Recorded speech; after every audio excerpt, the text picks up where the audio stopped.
Hi, welcome to my YouTube channel Avani institute. मेरा नाम है अंशु मिश्रा और मेरी ओर से आप लोगों को good morning, good afternoon, good evening. मेरा मतलब आप जिस भी समय इस वीडियो को देख रहे हैं। आज की क्लास में हम क्लास 8 का प्रश्नावली 5.1 का क्वेश्चन सॉल्व करेंगे। तो स्टार्ट करते हैं आज का क्लास। 5 तक के क्वेश्चन का आंसर पहले वीडियो में दे चुके हैं। अभी 6 नंबर से स्टार्ट करते हैं। आप लोग अपने बुक में ध्यान दीजिएगा कि आपका क्वेश्चन नंबर 6 क्या कह रहा है। क्वेश्चन नंबर 6 कहता है, निम्नलिखित संख्याओं में से कौन सी पूर्ण वर्ग है। 6 नंबर क्वेश्चन आप लोगों का क्या कहता है, शॉर्ट में हम बोर्ड पे लिख दिए हैं। क्वेश्चन आपका कहता है, निम्नलिखित संख्याओं में कौन सी संख्या पूर्ण वर्ग है। तो इसमें आप ध्यान दीजिए, नंबर जो दिया हुआ है यानी आपके क्वेश्चन में जो संख्या दी हुई है उस संख्या में ये देखना है कि पूर्ण वर्ग कौन सी है। पूर्ण वर्ग कैसे पहचानते हैं, पूर्ण वर्ग पहचानने का डेफिनेशन क्या कहता है। एक डेफिनेशन ये कहता है कि वैसी संख्या को पूर्ण वर्ग संख्या कहेंगे जो किसी संख्या का वर्ग हो। कहने का मतलब समझिए कि परिभाषा को हम किस तरह आपको समझा रहे हैं। यानी ये 400 तब पूर्ण वर्ग होगा जब ये 400 ना किसी संख्या का वर्ग होगा। ये 4000 है ना, ये तब पूर्ण वर्ग होगा जब ये किसी संख्या का वर्ग होगा। ये जो नंबर है ये नंबर तब पूर्ण वर्ग होगा जब ये किसी संख्या का वर्ग होगा। या फिर अगर हम अभाज्य गुणनखंड की मदद से पूर्ण वर्ग संख्या की जांच करते हैं, यानी कि अभाज्य गुणनखंड करने के बाद प्रत्येक गुणनखंड का अगर पेयर बन जाता है, पेयर का मतलब जोड़ा बन जाता है, तब हम उसे कहते हैं कि ये पूर्ण वर्ग है। तो इस क्वेश्चन को आप कैसे सॉल्व कीजिएगा। आपको तो उतना याद नहीं होगा क्योंकि इसमें बहुत बड़े बड़े नंबर हैं, उतना वर्ग आप याद करके नहीं रखे होंगे। बहुत ज्यादा याद होगा तो 1 से लेकर 20 तक याद होगा, 20 तक का वर्ग आप लोग याद करके रखे होंगे। लेकिन इतने बड़े नंबर की जांच करने के लिए या तो फिर आप अभाज्य गुणनखंड की हेल्प ले सकते हैं, नहीं तो कुछ नियम होते हैं जिसे आपको याद रखना होगा। नियम ये कहता है कि जब किसी संख्या के अंत में, हम क्या बोल रहे हैं आप लोग अपने कॉपी में नोट कीजिएगा, जब किसी संख्या के अंत में या ये कहिए कि इकाई अंक पे, यूनिट प्लेस पर विषम संख्या का 0 मिले तो वो कभी भी पूर्ण वर्ग नहीं हो सकता। समझिए इस डेफिनेशन को या फिर इस नियम को समझिए कैसे। जैसे हम क्या बोले, किसी संख्या के अंत में, संख्या के अंत में ये 400 जो है, ये 400 जो है, इसमें देखिए कि कितने शून्य हैं। सिर्फ शून्य के बारे में अभी बोले हैं, ये जो नियम बोले हैं सिर्फ शून्य से रिलेटेड है। यानी जब ऐसा नंबर आपको दिखेगा जो काफी बड़ा नंबर हो, यानी कुछ भी दिया हुआ रहेगा उसके अंत में इतने बड़े नंबर हैं, तो सिर्फ इतने बड़े नंबर का आपको अभाज्य गुणनखंड नहीं करना है, क्योंकि 4 पेज भर जाएगा लेकिन आपका अभाज्य गुणनखंड इसका नहीं निकल पाएगा क्योंकि ये बहुत बड़ा नंबर है। तो इसमें आपका अपना माइंड जो है तेज रखना होगा, या फिर ये कहिए कि कुछ प्रॉपर्टीज या नियम होते हैं उसे याद रखना होगा। क्या है वो नियम, अगर किसी संख्या के अंत में विषम संख्या का 0 मिले, विषम संख्या का 0 समझिए, हम 0 का गिनती करेंगे 1 2 3 4 5। 5 क्या है, विषम संख्या है। सम संख्या क्या होते हैं, 2 4 6 8 सम संख्या होते हैं। जो 2 से विभाज्य हो सम संख्या, जो 2 से विभाज्य ना हो वो विषम संख्या। ठीक है, अब आपको विषम संख्या जिन बच्चों को समझ में नहीं आता होगा वो उनके लिए क्लियर होगा। तो विषम संख्या का 0 यानी 5 0, 5 तो विषम संख्या है, तो ये पक्के से ये नंबर क्या होगा, कभी भी ये पूर्ण वर्ग नहीं हो सकता। अगर आपको विश्वास नहीं है तो आप लोग जांच करके देख सकते हैं, ये कभी भी पूर्ण वर्ग नहीं हो सकता है, यानी कि ये किसी संख्या का वर्ग नहीं होगा। तो यहां तक क्लियर है। आप लोगों को सिर्फ ये देखना है कि यूनिट प्लेस पर अगर एक 0 भी मिले, 101 यानी कि एक को तो सम संख्या ना विषम संख्या मानते हैं, लेकिन हम क्या बोले, यूनिट प्लेस पर जीरो या फिर संख्या के अंत में विषम संख्या का जीरो मिले, वह संख्या कभी भी पूर्ण वर्ग नहीं हो सकता। तो यहाँ 400 हम इसमें देख रहे हैं कि 2 जीरो है, हमें लगता है कि ये पूर्ण वर्ग है। कैसे? अगर हम इस नंबर का, अगर छोटा नंबर है तो हम अभाज्य गुणनखंड का हेल्प ले सकते हैं। अगर ये बड़ा नंबर है तो हम क्या करेंगे, सिर्फ जीरो की गिनती करके आंसर हाँ या ना में दे सकते हैं। ठीक है, आप लोग समझ गए कि इस 400 को अगर हम अभाज्य गुणनखंड करते हैं, कैसे करते हैं? अभाज्य गुणनखंड हम अभाज्य संख्या की मदद से करते हैं। अभाज्य संख्या कौन सी होती है? जिस संख्या का फैक्टर यानी गुणनखंड 2 से अधिक ना हो, या फिर ऐसे बोल सकते हैं कि जिस संख्या का सिर्फ फैक्टर वो संख्या स्वयं या फिर 1 हो, वो संख्या अभाज्य संख्या कहलाती है। अब अभाज्य भाज्य कौन सी होगी? जिस संख्या का फैक्टर 2 से अधिक हो, उसे हम भाज्य संख्या कहेंगे। तो हम अभाज्य गुणनखंड यानी गुणनखंड का मतलब ये होता है, इस 400 का जो हम खंड करेंगे यानी टुकड़ा करेंगे तो किस संख्या से करेंगे? सिर्फ और सिर्फ अभाज्य संख्या से करेंगे। उसी को हम अभाज्य गुणनखंड कहते हैं। आप लोगों को अभाज्य गुणनखंड भी बहुत अच्छे तरह से समझ में आ रहा होगा। तो अभी हम अभाज्य गुणनखंड करते हैं अभाज्य संख्या की मदद से। सबसे छोटी अभाज्य संख्या 2। आप लोग अपने माइंड में सोचिए, 2 का 2 से अधिक फैक्टर नहीं है। कैसे? 2 को सिर्फ या तो हम 1 से डिवाइड करते हैं या फिर 2 स्वयं खुद से डिवाइड होता है। यानी 2 के टेबल में 1 टाइम में 2 पूरा का पूरा डिवाइड होगा, और 1 से अगर हम डिवाइड करेंगे तो 2 टाइम में डिवाइड होगा। इसके अलावा आप अपने माइंड में सोचिएगा, क्या 2 का कोई और फैक्टर है क्या, यानी गुणनखंड है क्या? नहीं होगा। तो ये 2 अभाज्य संख्या है। सबसे पहले हम देखेंगे क्या ये 2 से डिवाइड हो रहा है यानी पूरा का पूरा कट रहा है, या फिर ऐसे कहिए क्या ये 2 से भाग लगाने पर पूरा का पूरा कट जा रहा है यानी कि शेषफल में 0 मिल रहा है। अपने कॉपी में आप लोग देखिएगा करके, और जो बच्चे खुद से सोच रहे हैं कि ये 200 बार में 2 काट देगा, तो आप लोग आराम से कर सकते। तो अभी हम देखते हैं कि 2 से हम डिवाइड कर रहे हैं 400 को, तो 200, देखिए 100, फिर देखिए 50, फिर देखिए 25। अब 2 से डिवाइड नहीं होगा, लेकिन गुणनखंड किससे करना है? अभाज्य संख्या से, यानी कि प्राइम नंबर से ही करना है। बीच में 4, 6, 8 नहीं आना चाहिए। कौन कौन सी संख्या आएगी?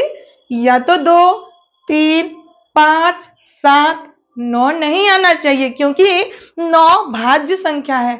9 का 2 से अधिक फैक्टर है। यहाँ कोई विषम संख्या का चर्च नहीं है। यहाँ हम सम संख्या का भी चर्च नहीं, यहाँ अभाज्य संख्या का चर्च। 5 अभाज्य संख्या है, बिल्कुल है। 5 से गुणनखंड करेंगे, 5 टाइम में डिवाइड होगा, 5 1 जा 5। चलिए, मेरा अभाज्य गुणनखंड निकल गया। जिन बच्चों को अभाज्य गुणनखंड करने नहीं आता होगा, इस वीडियो में अभाज्य गुणनखंड करने के लिए भी सीख गए होंगे। अब हम इसे सजा के लिखते हैं। 2 देख लीजिए, गिन लीजिए यहीं पे कितनी बार है, 1 2 3 4 टाइम आया है। तो हम यहाँ लिखते हैं 2 इंटू 2 इंटू 2 इंटू 2। इंटू किसे बोल रहे हैं? अगर जो नहीं समझ रहे तो गुना के चिन्ह को इंटू कहते हैं। ठीक है, 5 इंटू 5। अब कहता है अभाज्य गुणनखंड करने पर प्रत्येक गुणनखंड का पेड़ बन जाए। हम देखते हैं प्रत्येक गुणनखंड का पेड़ बन रहा है। पेड़ अब दूसरे संख्या में नहीं बनाना है। जैसे कि अगर 5 और 3 भी रहता है इसमें, तो 5 3 का पेड़ नहीं बनेगा। इक्वल इक्वल क्वांटिटी होनी चाहिए, है ना। नंबर जो होनी चाहिए बराबर होनी चाहिए, यानी 2-2 का पेयर बनेगा, 3-3 का पेयर बनेगा, 5-5 का पेयर बनेगा। यानी कोई भी संख्या को हम पेयर बनाएंगे ना, यानी जोड़ा लगाएंगे तो इक्वल बराबर होना चाहिए। जैसे 2 और 2 बराबर है, 2-2 बराबर है। इसमें देखिए इस जोड़े में 5 और 5 बराबर है। समझ गए होंगे आप लोग। इसी तरह हम किसी संख्या का अभाज्य गुणनखंड करते हैं, ठीक है। अब देखिए इस जोड़े में से एक एक संख्या को निकालना होता है। इस जोड़े में से सिर्फ और सिर्फ एक एक संख्या को निकालना होता है। देखिए 2 इंटू 5, 2 2 जा 4, 4 5 जा 20, 20 का वर्ग 400 होता है। अगर आप लोगों को 2 से लेकर 20 तक का वर्ग यानी कि स्क्वायर याद होगा तो आप लोग इस अभाज्य गुणनखंड निकालने से पहले ही आप लोग का आंसर आपके माइंड में तैयार होगा। कोई दिक्कत नहीं है। जिन बच्चे को अभाज्य गुणनखंड करने के लिए भी आता है बहुत अच्छी बात है, उनका क्या हुआ, प्रैक्टिस हो गया। और जिनको नहीं आता है वो अभी सीख गए होंगे। तो ये 20 जो है ना, इस 20 को हम क्या कहेंगे, वर्गमूल कहेंगे। वर्गमूल अगर निकालने के लिए क्वेश्चन रहे तो इस तरह से निकाल सकते हैं, ठीक है। लेकिन अभी ये तो चर्च नहीं है। अभी क्वेश्चन 6 नंबर ये कह रहा है कौन सी संख्या पूर्ण वर्ग है, उस संख्या को हम इसमें से निकाल के आंसर में लिखेंगे। तो हम देख रहे हैं कि 400 पूर्ण वर्ग है, पक्के से पूर्ण वर्ग है। 3 डेफिनेशन क्लियर कर रहा है। एक डेफिनेशन तो वैसी संख्या को हम पूर्ण वर्ग कहेंगे जब वह किसी संख्या का वर्ग हो, तो ये डेफिनेशन क्लियर हुआ। दूसरा डेफिनेशन ये कहता है अभाज्य गुणनखंड करने पर प्रत्येक गुणनखंड का पेयर बन जाए, तो ये भी डेफिनेशन आपका क्लियर है, पेयर बन गया है। तीसरा एक नियम यह भी कहता है कि वैसी संख्या जिस संख्या के अंत में यानी कि यूनिट प्लेस पर 0 मिले या फिर विषम संख्या का 0 मिले, क्या बोले, सम नहीं, विषम संख्या का 0 मिले, वो संख्या कभी भी पूर्ण वर्ग नहीं हो सकती। अगर सम संख्या का वर्ग मिले वो पक्के से पूर्ण वर्ग संख्या हो सकती है, हो नहीं सकती है, होगी ही, ठीक है। तो हम क्यों नहीं इतना अभाज्य गुणनखंड करने में जो टाइम वेस्ट करेंगे, तो क्यों नहीं इस नियम से ही हम जांच कर लेते हैं कि इसमें से कौन कौन सी संख्या पूर्ण वर्ग है, कौन सी संख्या पूर्ण वर्ग नहीं है। तो 400 में सम संख्या का 0 है, यानी 2 0 है और 2 क्या होता है, सम संख्या होता है। तो आंसर में 400 देंगे, ठीक है। अब दूसरा नंबर देखिए, दूसरे नंबर में हम देखते हैं कि 0 जो है ना, 3 0 है, 1 2 3। क्या 3 सम संख्या है क्या, बिल्कुल नहीं है, सम संख्या नहीं है, तो ये कभी भी पूर्ण वर्ग नहीं होगा। आपको विश्वास नहीं है तो आप लोग जांच कर सकते हैं, कैसे, अभाज्य गुणनखंड की मदद से आप लोग जांच कर लीजिएगा। अगर नहीं तो आप लोग विश्वास कीजिए कि नियम सही ही कह रहा है। अब हम क्या बोले थे, यूनिट प्लेस पर 0 मिले, यहां देखिए यूनिट प्लेस पर 0 यानी 1 0 है, 1 0 है, तो यानी कि ये भी कभी भी पूर्ण वर्ग नहीं होगा। इसमें देखिए 1 2 3 4 5 यानी 5 0 है, 5 0 5 क्या है, विषम संख्या है, विषम संख्या थी, कभी भी पूर्ण वर्ग नहीं हो सकता। तो इस 6 नंबर के क्वेश्चन में सिर्फ और सिर्फ 400 ही होगा, ठीक है, क्लियर होगा। हमें विश्वास है इस 6 नंबर के क्वेश्चन को आप बहुत अच्छे ढंग से समझ गए होंगे। क्वेश्चन नंबर 7 पे आप लोग ध्यान दीजिए, आप लोगों का क्वेश्चन नंबर 7 क्या कह रहा है। 7 नंबर क्वेश्चन कह रहा है कोष्ठक में सही संख्या लिखे, यानी इस डब्बे में आप सही संख्या लिखिए। कह रहा है 24 का स्क्वायर करने पर -23 का स्क्वायर घटाएंगे तो आंसर क्या मिलेगा, ठीक है। अगर आपको अच्छे ढंग से समझना है कि क्वेश्चन क्या कर रहा है, तो 24 स्क्वायर लिखा हुआ है, इसका मतलब 24 इंटू 24, क्योंकि किसी भी संख्या का अगर हमें स्क्वायर करना होता है तो उसे इस तरह से हम डिनोट करते हैं, वही ये डिनोट किया हुआ है और इसका पूरा डिटेल ऐसे होगा। यानी ये जो लिखा हुआ है शॉर्ट में लिखा हुआ है बट ये फुल है, इसका मीनिंग यही होगा 24 स्क्वायर यानी 24 इंटू 24। तो कह रहा है इसमें जो आंसर आएगा उसमें घटाना है 23 इंटू 23 को। ठीक है, तो पहले आप 24 में 24 गुना कर लीजिएगा और 23 में 23 गुना कर लीजिएगा और दोनों को आपस में घटा दीजिएगा, जो आंसर आएगा वही आंसर होगा। लेकिन इसको तो कर सकते हैं, लेकिन क्वेश्चन दूसरा पर ध्यान दीजिए कि दूसरा नंबर क्या कहते हैं। हो सकता है बड़ा नंबर मिले, फिर उसका स्क्वायर कीजिए, फिर दूसरे नंबर का स्क्वायर कीजिए, फिर क्या कीजिएगा, सब्ट्रैक्ट कीजिए यानी घटाइए। तो इतना कीजिएगा, इसका कुछ सॉल्यूशन तो होगा। इतना करने से अच्छा कुछ सॉल्यूशन आप कह सकते हैं कि कुछ सॉल्यूशन दीजिए, दे रहे हैं।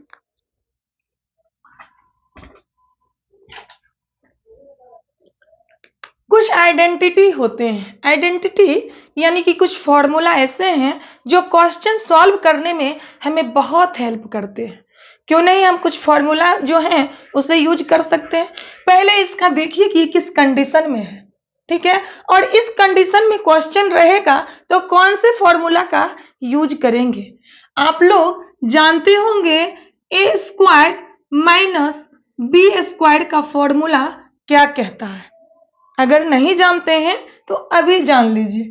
A square minus B square का फॉर्मूला कहता है ए प्लस बी ए माइनस बी।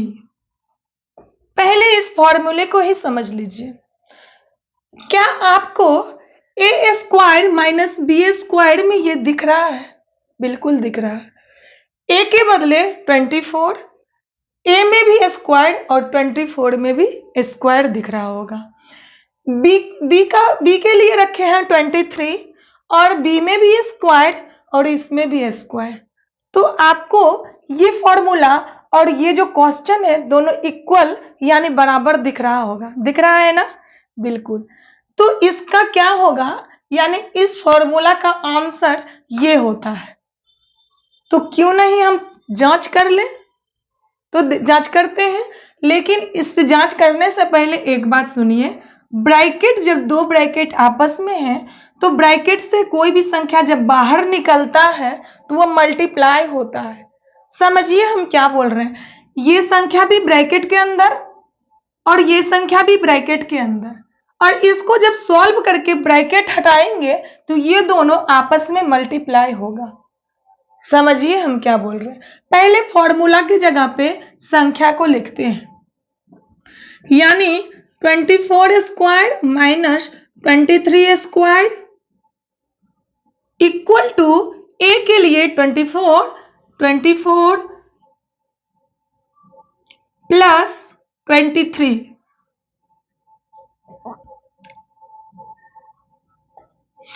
ए माइनस बी 24 माइनस 23। फॉर्मूला पर सेट हो गया आपका क्वेश्चन? बिल्कुल हो गया। जिन बच्चों को समझ में नहीं आ रहा होगा प्लीज वीडियो को बैक करके देखिए, बिल्कुल समझ में आएगा, क्योंकि हम बहुत स्तर से समझाने का प्रयास किए हैं। अब देखिए, अब आपका आंसर क्या रहा है। 24 में 23 को ऐड करेंगे, यानी दोनों को जोड़ते हैं। 4 3 7 2 2 4 ब्रैकेट के अंदर जाएगा, बिल्कुल जाएगा। 24 में 23 को माइनस करेंगे तो 1 आएगा, लेकिन ये दोनों आपस में ब्रैकेट के अंदर हैं। हम अभी क्या बोले थे कि ब्रैकेट से बाहर जब संख्या को निकालते हैं तो दोनों संख्या आपस में मल्टीप्लाई यानी कि गुना होते हैं। तो इस संख्या को ब्रैकेट से हम यहीं पे बाहर करते हैं तो 47 इंटू ये 24 और 24 में 23 माइनस किए थे तो 1 आता है, तो 47 गुने 1 47 आएगा। इसमें आंसर 47 आएगा। इस नियम की मदद से आप इस क्वेश्चन को, ये जो 24 इंटू 24 कीजिएगा ना, उससे जल्दी आपका सॉल्यूशन ये देगा। ठीक है, इस नियम को समझें। यानी कि a square minus B square का फॉर्मूला इसमें लगाएंगे a plus B A minus b. क्या लगाएंगे? A plus B A minus b, but bracket के अंदर रहता है, और ब्रैकेट तभी तो ब्रैकेट के बाहर आने पर हम क्या करेंगे? आपस में गुना करेंगे। इस फॉर्मूला को आप लोग अपने माइंड में रखिएगा, तभी ऐसे क्वेश्चन का सॉल्यूशन जल्दी से जल्दी दे सकते हैं। अगर इस फॉर्मूला का आप यूज नहीं करते हैं तो बहुत टाइम लगेगा। क्या टाइम लगेगा? क्योंकि आपको 24 का पहले क्या करना पड़ेगा? स्क्वायर करना पड़ेगा, फिर 23 का स्क्वायर करना पड़ेगा, फिर इसका जो आंसर आएगा फिर इसमें माइनस करना होगा। जब घटाने पर जो आंसर होगा यही आंसर आपका आएगा। 47 भी इस तरह से करने पर भी 47 ही आएगा। तो इससे अच्छा है कि क्यों नहीं हम फॉर्मूला का यूज कर लें। एक शॉर्टकट ट्रिक आपको हम बता रहे हैं इस क्वेश्चन को सॉल्व करने में, उसका भी आप यूज कर सकते हैं। ये किया हुआ है, जैसे कि इसमें स्क्वायर करके अगर जब माइनस करना होता है ना, क्या बोले हम? जब किसी क्रमागत संख्या का, क्रमागत यानी 23 के बाद 24 आता है, 23 के बाद 24 आता है। जब किसी क्रमागत संख्या का स्क्वायर करके घटाना होता है तो सिर्फ हम स्क्वायर को छोड़ देते हैं, संख्या का क्या करते हैं? आपस में जोड़ देते हैं। क्या बोले हम? फिर से समझिए। जब किसी क्रमागत संख्या का स्क्वायर करके आपस में घटाना होता है तो हम स्क्वायर को भूल जाते हैं, जो संख्या है ना उसको आपस में जोड़ देते हैं। संख्या क्या है? 24 और 23, इसे आपस में जोड़िए तो 4 3 7 और 2 2 4 आएगा। ये कितना अच्छा ट्रिक है। लेकिन याद रखिएगा, क्रमागत संख्या, क्रमागत का मतलब जैसे कि 10 के बाद 11 आता है, 13 के बाद 14 आता है, 19 के बाद 20 आएगा। ऐसी संख्या जब रहे और उसका स्क्वायर करके अगर आपस में घटाना हो तो डायरेक्ट संख्या यानी बेस को आपस में जोड़ दीजिए, आंसर आपको मिल जाएगा। बी नंबर देखिए, यहां देखिए, यहां भी हमें दिख रहा है कि क्रमागत संख्या है। अगर हम चाहेंगे तो आंसर तुरंत दे सकते हैं। क्या बोले हैं अभी? शॉर्टकट ट्रिक क्या बताए हैं? ये बताए हैं कि जब किसी क्रमागत संख्या का स्क्वायर करके आपस में सब्ट्रैक्ट यानी कि घटाना हो तो हम क्या करते हैं? स्क्वायर यानी एक्सपोनेंट को छोड़ते हैं और बेस को आपस में जोड़ देते हैं। बेस मेरा क्या है? 102 और 101 को आपस में जोड़ेंगे, जो आंसर आएगा वही आंसर, इतना करने पर वही आंसर आएगा। समझिए, 102 और 101 को जोड़ते हैं तो शायद हमें लगता है कि 203 प्राप्त होगा। 102 और 101 को जोड़ते हैं तो 203 प्राप्त होता है। क्या यही आंसर आएगा? अभी हम आंसर को साइड में लिखते हैं। क्यों नहीं आइडेंटिटी लगा के? आपके लिए HW है कि आप लोग 102 गुने 102 कीजिएगा ताकि आप लोग का प्रैक्टिस मजबूत होगा।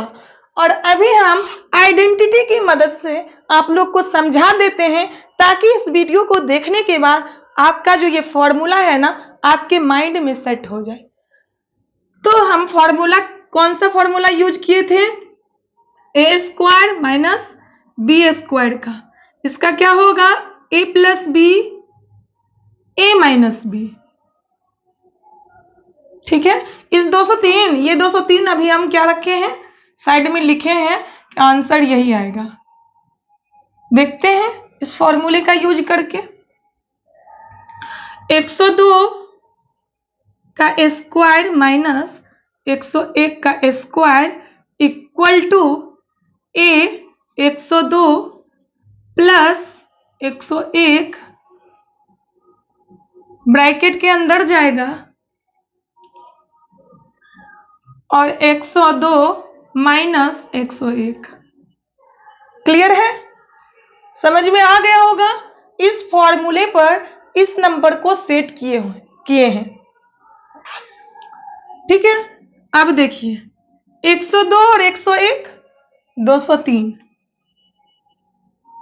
अभी क्या बोले, जब ये संख्या ब्रैकेट से बाहर आएगा तो मल्टीप्लाई होगा आपस में, इसलिए मल्टीप्लाई का साइन देते हैं।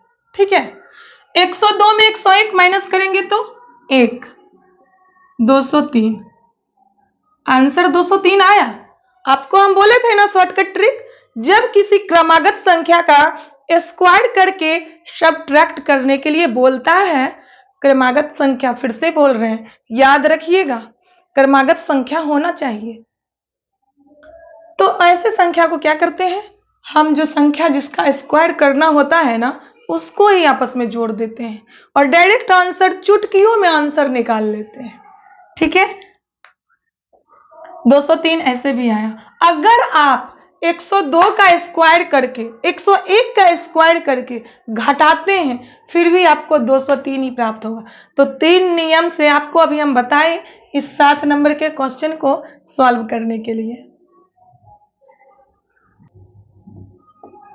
सी नंबर का क्वेश्चन आप लोग देखिए, फिर क्रमागत संख्या ही है, क्योंकि 500 के झट बाद यानी तुरंत बाद 501 आता है। 500 के बाद आप क्या लिखिएगा, 501 लिखिए। क्रमागत संख्या है, उसका स्क्वायर करना है, स्क्वायर करके सब्ट्रैक्ट करना, क्या करिएगा, तुरंत आप लोग समझ गए होंगे, इसको आपस में जोड़ देंगे। किसको, बेस को। बेस किसको कहते हैं, यानी जिस संख्या का स्क्वायर करना है उसको क्या करेंगे, आपस में जोड़ देंगे तो 1001 प्राप्त होगा। आइडेंटिटी यानी फॉर्मूला लगा के हम चेक कर लेते हैं। क्या करना होगा, a plus b a minus b, a square minus B square.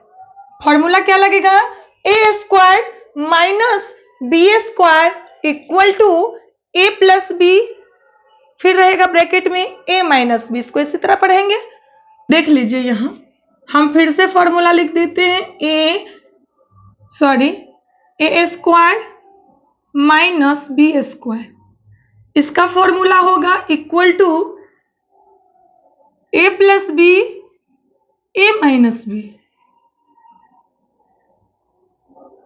अब देखिए, यहां लिखते हैं 501 प्लस 500, ठीक है, लेकिन ब्रैकेट के अंदर 501 माइनस 500,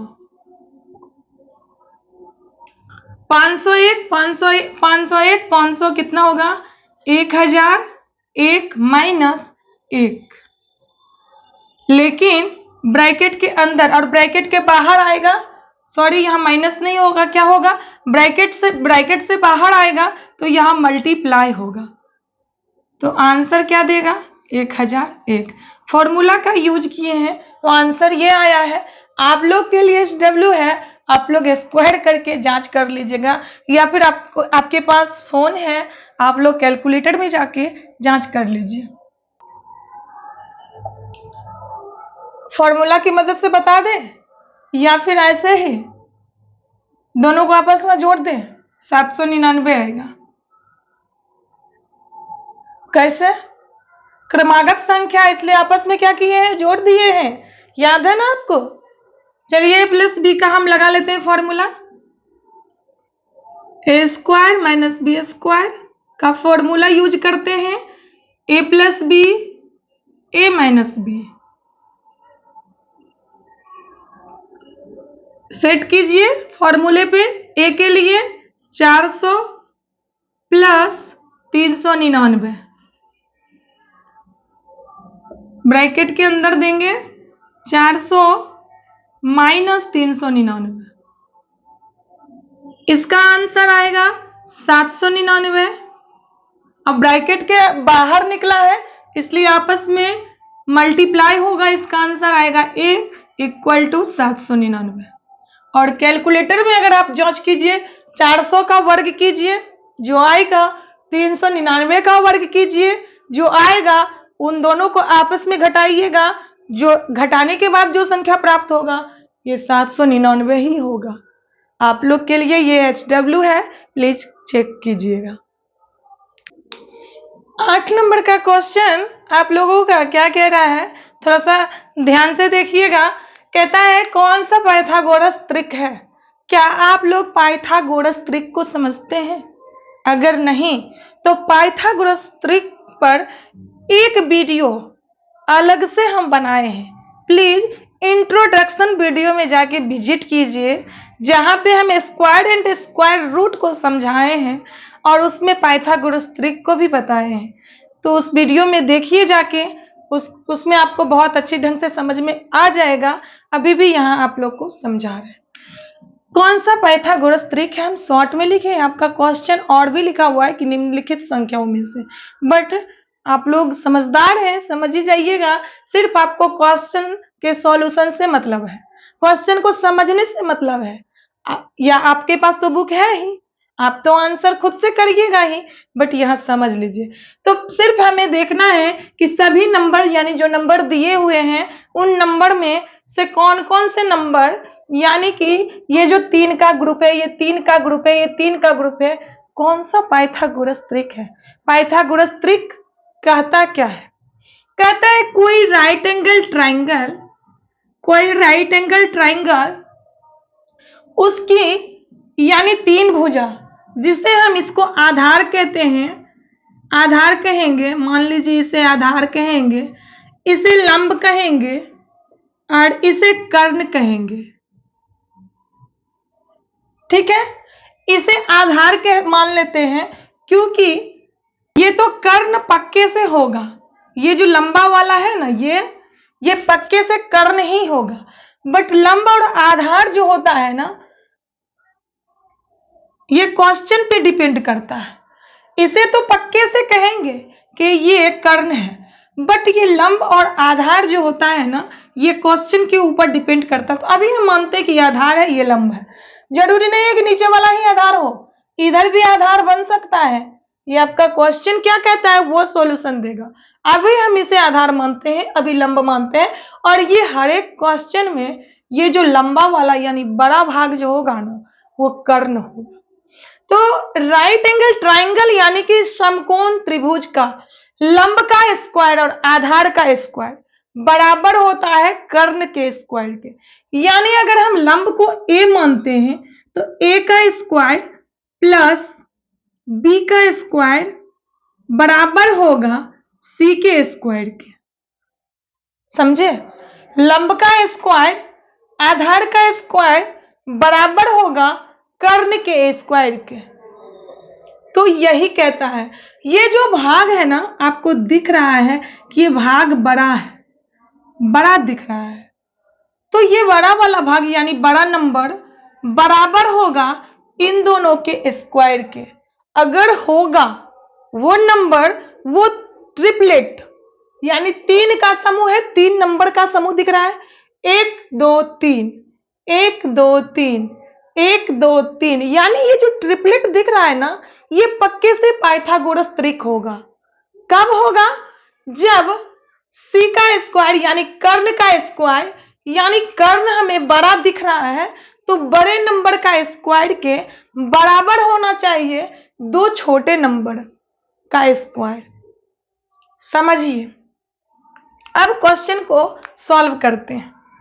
इस ट्रायंगल को तो आप देख लिए हैं, समकोण त्रिभुज पे आधारित ये पाइथागोरस त्रिक है। एक नंबर में है 1 2 3।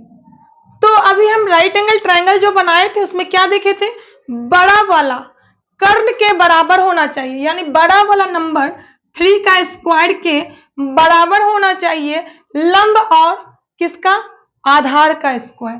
तो लंब और आधार 1 और 2 हो गया, तो 1 का स्क्वायर प्लस 2 का स्क्वायर बराबर होगा 3 का स्क्वायर होता है 9 और 1 का स्क्वायर होता है 1 और 2 का स्क्वायर होता है 4। तो क्या 9 बराबर 4 1 5 आया? नहीं आया ना, 9 यहां नहीं प्राप्त हुआ। यहां इक्वल कब होता है? ये नॉट इक्वल टू नहीं है, 9 नॉट इक्वल टू 5, यानी ये दोनों आपस में बराबर नहीं है। कब बराबर होते? जब 9 बराबर 9, तब ये आपस में बराबर होते। और पाइथागोरस त्रिक तो यही कहता है कि ये तीसरा नंबर जो है ना पहले और दूसरे नंबर के स्क्वायर के बराबर होना चाहिए। तो पहला ये पाइथागोरस त्रिक नहीं है। दूसरे नंबर 3, 4, 5 को देख लेते हैं। कहता है, हम क्या बोले फिर से समझिए, बड़े नंबर का स्क्वायर, बड़ा नंबर है 5 का स्क्वायर बराबर होगा इन दोनों को, इन दोनों के नंबर के बराबर नहीं, इन दोनों नंबर के स्क्वायर के बराबर। तो 3 का स्क्वायर प्लस 4 का स्क्वायर, ठीक है। 5 का स्क्वायर होता है 25, 3 का स्क्वायर होता है 9 और 4 का स्क्वायर होता है 16। 25 इक्वल टू 16 और 9 यानी 16 और 9 को जोड़िए तो 25 आता है। यहां देखिए ये आ गया, यानी अभी जो हम आपको पाइथागोरस त्रिक को ये समकोण त्रिभुज के आधार पे समझाए कि किसी राइट एंगल ट्राइंगल यानी किसी समकोण त्रिभुज का कर्ण के स्क्वायर के बराबर होता है लंब का स्क्वायर प्लस आधार का स्क्वायर। समझ गए होंगे। तो यहां देखिए ये 3, 4 और 5 का जो ट्रिपलेट है ये पाइथागोरस ट्रिपलेट है। एक और क्वेश्चन को हम सॉल्व करके बता देते हैं। 6 का स्क्वायर,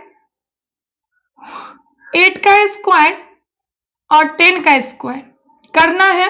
तो बड़े नंबर यानी कर्ण का स्क्वायर याद है ना, ये भुजा, बड़े वाले जो भुजा है वो कर्ण होते हैं, उसके बराबर होता है लंब और आधार का स्क्वायर। तो ये बड़े वाले नंबर यानी 10 का स्क्वायर, 10 का स्क्वायर 100 आता है, यानी इन दोनों का स्क्वायर 100 आना चाहिए। 6 का स्क्वायर 36 प्लस 8 का स्क्वायर 64 इक्वल टू 6, 4, 10 का 0 कैरी बचता है 1 और 6, 3, 9 और 1 10, यानी कि ये भी 100 और ये भी 100 इक्वल है। यानी ये भी नंबर, यानी ये भी जो त्रिक है ये ट्रिपलेट है, ये भी पाइथागोरस ट्रिपलेट है, पाइथागोरियन ट्रिपलेट है। तो आप लोग समझ रहे होंगे कि पाइथागोरस त्रिक कब कहेंगे, किस नंबर को कहेंगे, किस ट्रिपलेट को कहेंगे, आप लोग समझ रहे होंगे। 2, 2, 3 दिखने से ही लग रहा है कि नहीं होगा।